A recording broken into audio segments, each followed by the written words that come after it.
Hello, welcome back to Spectrobes. How are you, Joe? I'm alright. I can't see half the screen, but...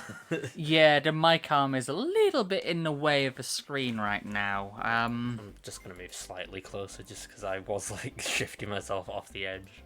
Yeah, sorry, there's not a lot Good more. thing this banister's here. Yeah. We've got a slightly different physical setup right now, so things might sound a bit different. The mic's in a different place. Yeah. Things are moving about. Well, I'm physically moving house. Yeah. So tables and furniture and things we've used to prop microphones and equipment and TV screens and stuff on are all either gone already or on the way out or have been disassembled, etc. So things are just all over the place. Yeah. Are you close enough? I'm fine. I'm Okay. talking loud enough. It's a cardioid microphone, so it's Yeah. it's a bit more like this way anyway. It's just, I swear, that, you're just a little bit further than you usually are, but maybe I'm just sort of, misremembering. Who knows? No, I usually sit around about here. We Yeah. try to keep it consistent, really. Wait, have we got audio sync on the emulator? It's on config. Yeah, we do. Yeah, okay. Just double checking. It seems to have saved all of the things this time. It didn't last time. Don't know why. We've gone back to Nessa, because shit, I don't have any team. Hang on. Yeah, we've not done a whole lot since last episode because of the whole sort of setup that we have. Because it's my laptop, so where I go, it goes. And I can't run this on mine. No. At least not yet. Well, when my regular laptop gets repaired, we can, but then also, then we could play Phasmophobia and things Yeah. again, and just other games. Yeah. And even then, you could just play things on your off time without the recording as well. Well, at the moment, I have been playing a few games in my off time. I got my hands on the new Carnival's Dinosaur Hunter beta, so I've been playing that. It's just it's a revamp basically of Hunters Reborn, even down to the menu music being exactly the same, but it just runs better and it's more generally better optimized. And Well, that's good. don't I get feel me like wrong. optimization fails in a lot of cases. Don't get me. It's basically the same game with some quality of life improvements, and it just runs better. And don't get me wrong, Carnival's Hunters Reborn was fun. Yeah. I do like that game, although it has jump scared me more than once. If you don't know what it is, basically you just get dropped off in the wilderness, Jurassic Park style, like in the first movie when they're hunting the velociraptors, and you just go around hunting dinosaurs, world's greatest, most dangerous game style. And it's fun, but that does mean you're just in a wild environment, and there are predators around, and I'm not talking about Prince Andrew. So there will be there will be just wild T-Rexes running around, and they can smell you, and they can hear you, and they can see you. So you need to camouflage, you need to mask your scent with the wind direction and stuff, and try and hide in the trees and things. And it does get very intense, but of course they can then also hear your gunshots and things. Yeah. So if you get too close to a predator and it hears you firing the rifle at the innocent Stegosaurus that you've been chasing, then it will come for you. You've just lost one of your... Yes, I know. That's going to unfortunately be a problem. These things here remind me of this, what is it, hallucinogen thing or whatever? There's Yes. There's a really small, weird looking sort of thing. Do you know what I mean? I do. It's a prehistoric animal. Yeah. It looks like one of them just without the spines. It is a Kind of. It is a real prehistoric animal. Marley, who will be watching this, will know exactly what it is because she's like that and is a dinosaur nerd and stuff like me. Yeah. So she'll know what it is. It's actually quite funny because the only reason I know about that thing is from Attack on Titan, and there's a place in Attack on Titan called Marley. I don't think that's where she gets her name No, from. I'm not saying that. I'm just saying that it's somehow cosmically the world comes back around on itself and everything fits together. It's like poetry. It rhymes. Oh god, that sounded more like Owen Wilson than George Lucas. No, it didn't. It didn't sound like either of them. I'm saying it sounded more like Owen Wilson than George Lucas. Wow. Because that was what George Lucas said about, like, when he was making, like, the prequels or whatever. Is Like, that what he called it? well, like, the whole sort of thing was that, like, certain parts of it mirrored what happened in, like, the original ones. Without, like, completely copying it, but, like, making, like, parallels and stuff. Mm-hmm. Storytelling. Anyway. And everyone took the piss out of him, and now they're like, can you come back, George Lucas, please? And he won't. No. I mean, he sold the whole thing to Disney. I don't think Disney's going to let him have it back, are they? They might. Can we, like, please save our failing franchise? And he can just go, ha ha, no. Has anyone ever bought anything from Disney? Don't know. I have been to Disney World. I haven't. I know you haven't. It's fun. I didn't have a childhood, clearly. It was alright. I was trying to think, when did we actually go? I think the first time we went was like 2010. Which one was it? The one in Florida. Okay. Um, So it wasn't like the close by one, it was just... in Paris. No. We went to Florida for it because we did all the NASA stuff and Gatorland and everything whilst we were there. Gatorland? Yep. It's a real place. Fair enough. And it's my favorite. It was my favorite part of the trip. When you left, did you say, "See you later, alligator"? Well, no, but the sign does have that on it. Ah. Well, at least that humoured me anyway. But yeah, we went to, like I said, we went to Gatorland. We went on an actual airboat to a real swamp where they had just live alligators, and you could just like An airboat? Yeah. Like a hovercraft? Or... No, boat with a big fan on the back. Yeah, like that sort of like hovercrafty kind of sort of thing where it's kind of like, it just kind of glides a lot. I think the one from Half-Life 2. Yeah.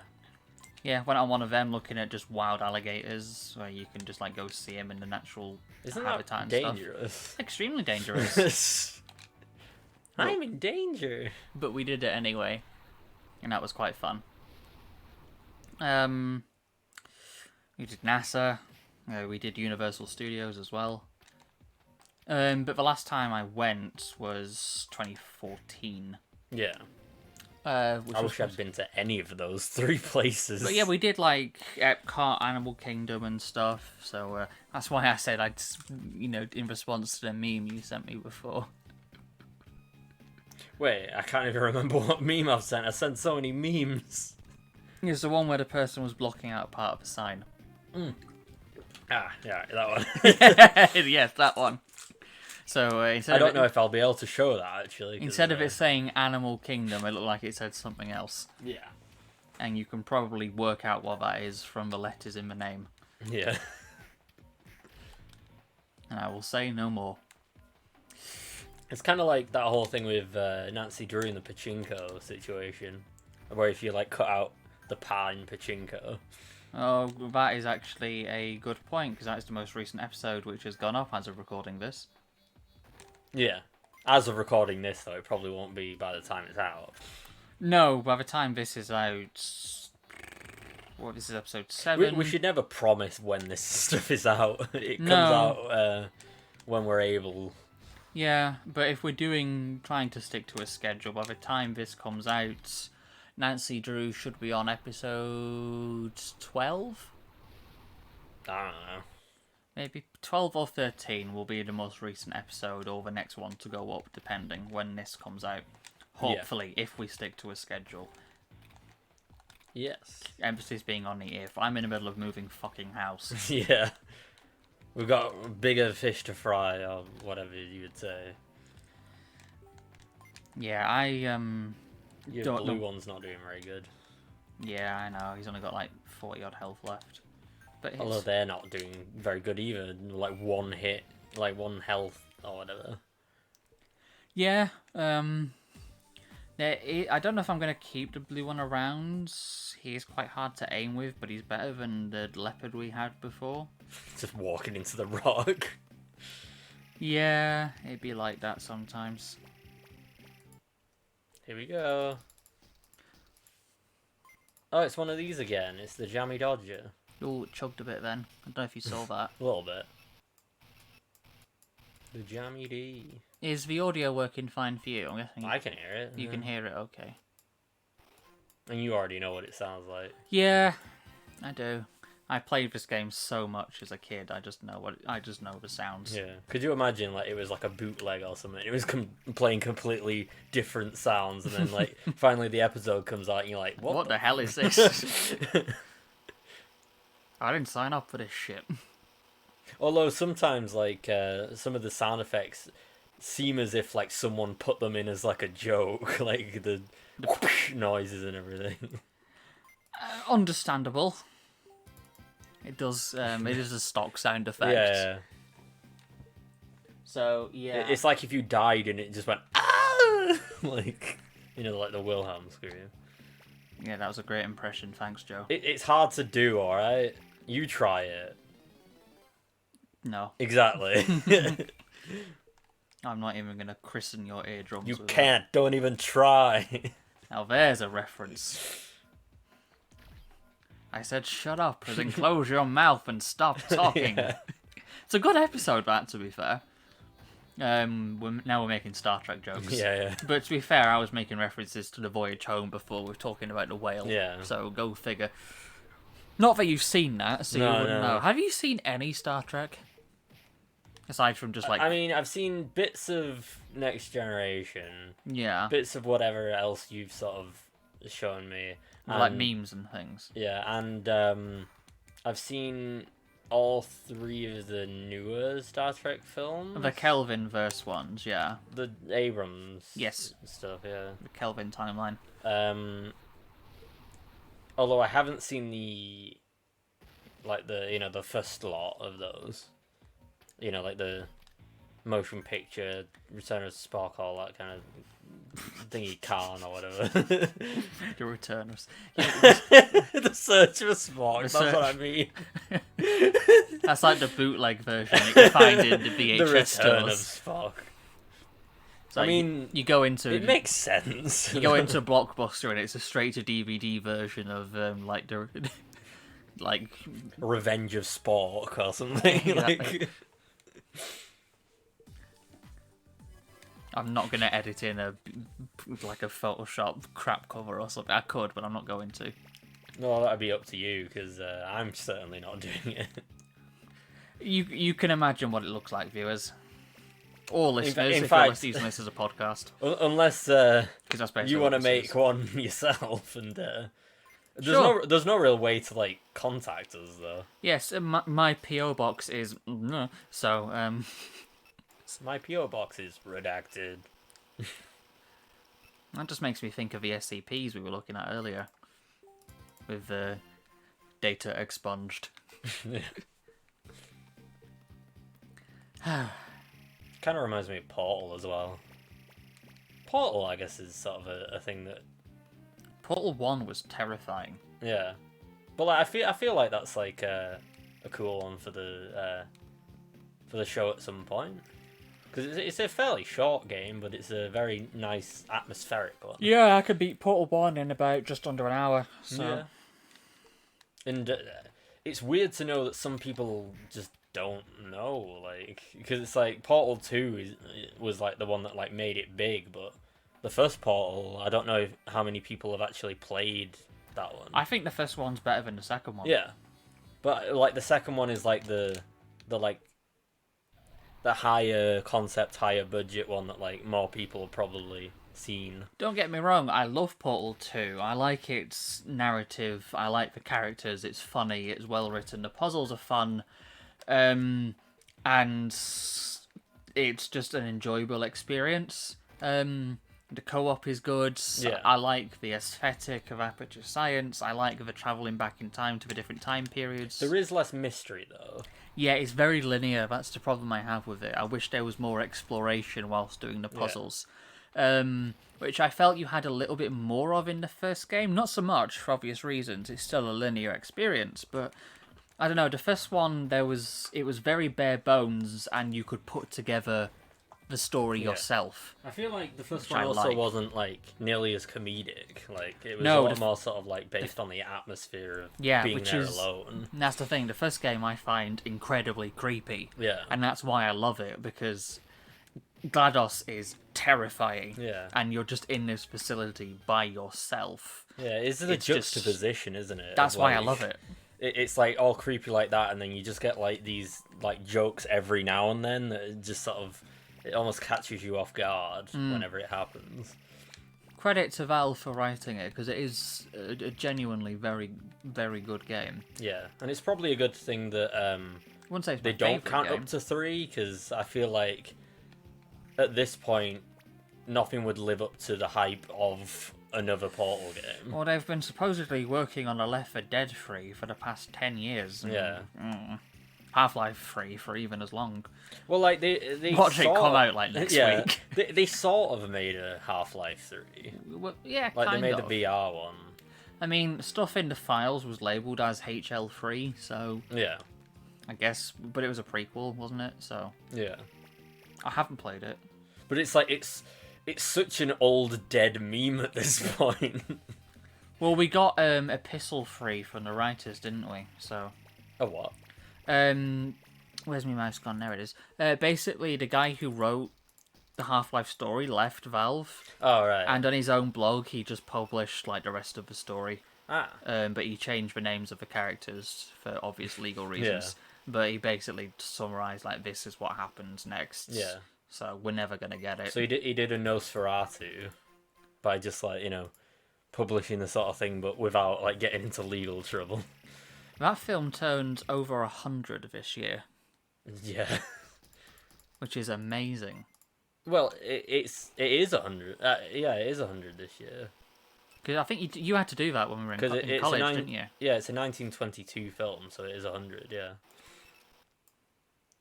Is that one of the ones you had to do in college, or was that more Yeah, like it the was- Cabinet it- of Dr. Caligari and things? That was also in there as well. It was just kind of like German expressionist like cinema back then. What else did you have to do, if you can remember the names of them?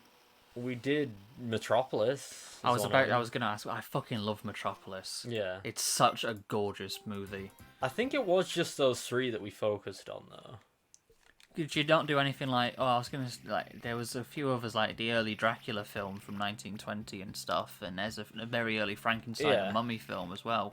There's a few like the Cat Creeps as well, but those are like lost films now, aren't they? It was more so about like certain sort of things about like I don't want to bore anyone, but like the political stuff that was going on and all that kind of stuff, and like just the time period and stuff like that. Everything like how they were Summarise- expressing certain things through the film. Yeah, I was gonna say summarize German expression cinema for me. What do you mean? Just like the style. How would you describe a German expressionist film? It's like a stage play in a sense, but like not because it's a Oh, film. Blue One's dead. But like it's very sort of if people sort of like think of like a Tim Burton kind of film, it's like almost like a precursor to that kind of a style, where it's Okay.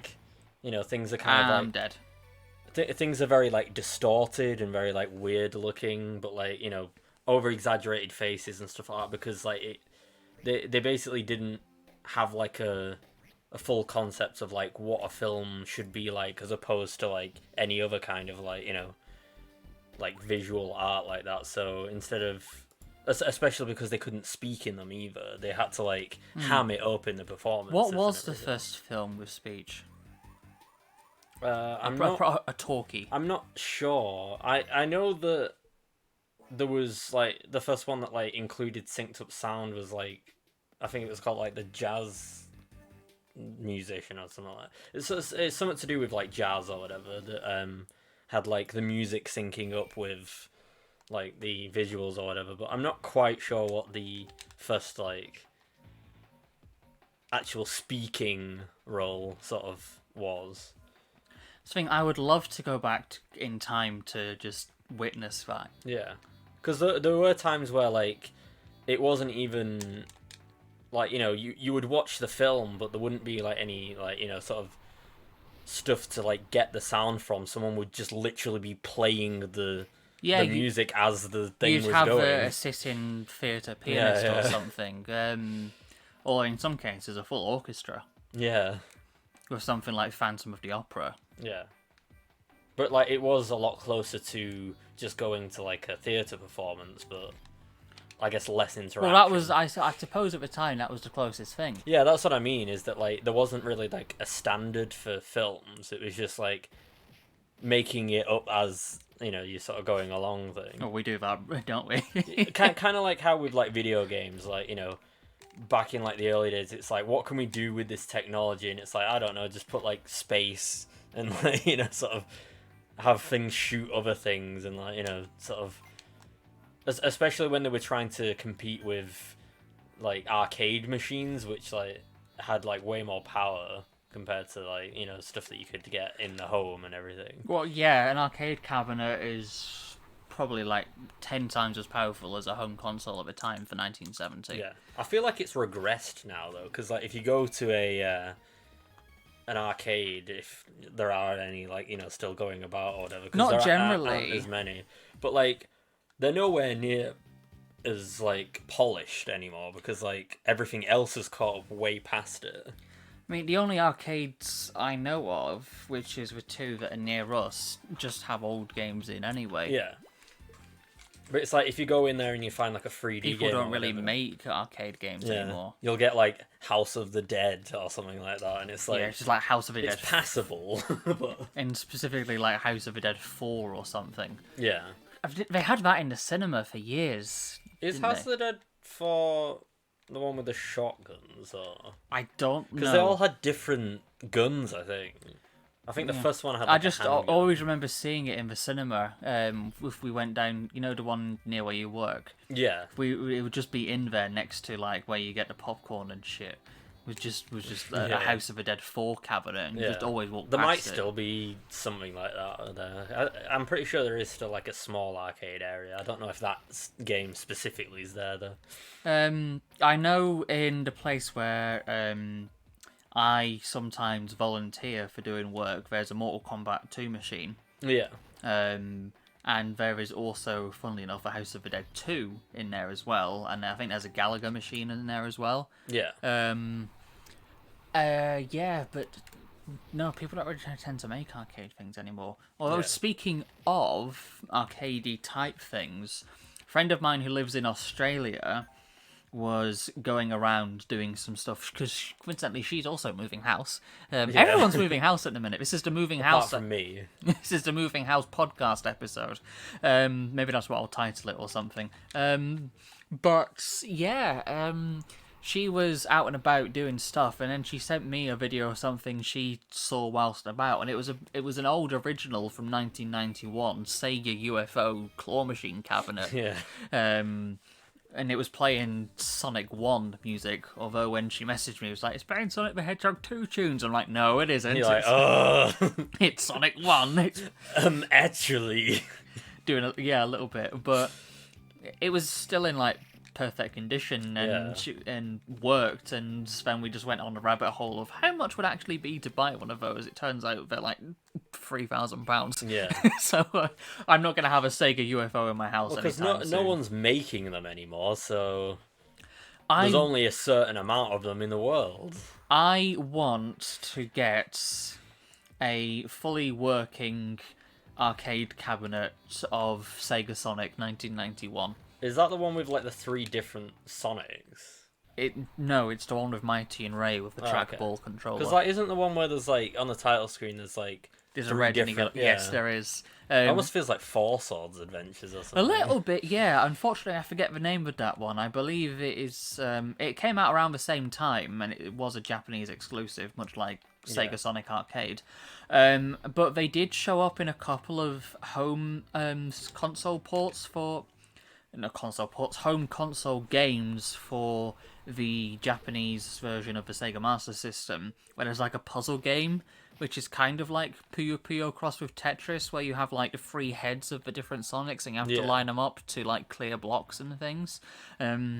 I forget the name of that now, and that's a vague memory of that being a thing. Have I'm you not ever entirely played sure. Puyo Puyo and Tetris? Not combined, no. Because I played them separately. Yeah, because there are actually at least 2 games that I know of that are Puyo Puyo and Tetris, and like you sort Yeah. of swap between the two as you're sort of playing. Well, that's interesting. Yeah, I've played 3D Tetris before. That's a mindfuck. yeah.